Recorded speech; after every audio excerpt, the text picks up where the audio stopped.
Hello বন্ধুরা, আসসালামু আলাইকুম। আশা করি আপনারা ভালো আছেন। আলহামদুলিল্লাহ, আমিও ভালো আছি। আজ আমি আপনাদেরকে এমন একজনের কাছে নিয়ে যাব যা আমরা ছোটবেলায় গরু রাখতে গিয়ে দেখছি রাখাল সেই বাঁশি বাজায়, আর সেই বাঁশির বাজানো আপনাদেরকে মাঝে তুলে ধরবো। আসুন। আসসালামু আলাইকুম। ওয়ালাইকুম সালাম রহমতুল্লাহি ওয়া বারাকাতুহু। ভাই কেমন আছেন? আলহামদুলিল্লাহ, আমিও ভালো আছি। আপনি ভালো আছেন? আমি আলহামদুলিল্লাহ ভালো আছি ভাই, আপনাদের দোয়ায়। ভাই, আমি আছি আপনার কাছে একটি গান উপস্থাপনা করতে, যে আপনি গান বলে বলেন আর বাঁশিতে এই বাঁশি বাজানো আমার দর্শককে দেখানোর জন্য। এই জন্য আমি আছি। আপনার দেশের বাড়ি কই? আমার দেশের বাড়ি হয় বগুড়া। আপনার নাম কি? আমার নাম মোহাম্মদ টুকু মিয়া। আপনি কি গান উপস্থাপনা করতে চান? ভাই, যেহেতু আপনি গান শুনতে চাইছেন, আপনি ভালো লাগছে, তাই আমি মুর্শিদি একটা গান গাবো, আমার মন মজায়া দিল মজায়া। হ্যালো দর্শক, আপনারা শুনবেন আমার মন মজায়া আমার দিল মজায়া গানটা উপস্থাপনা করবে। আপনারা দেখুন কিভাবে বাজায়।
খুব সুন্দর একটি গান উপহার করলো আমাদেরকে টুকু ভাই।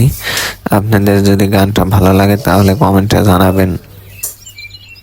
আরো সুন্দর সুন্দর গান আমাদের টুকু ভাইয়ের কাছ থেকে শুনতে পারবেন বাঁশির সুরে।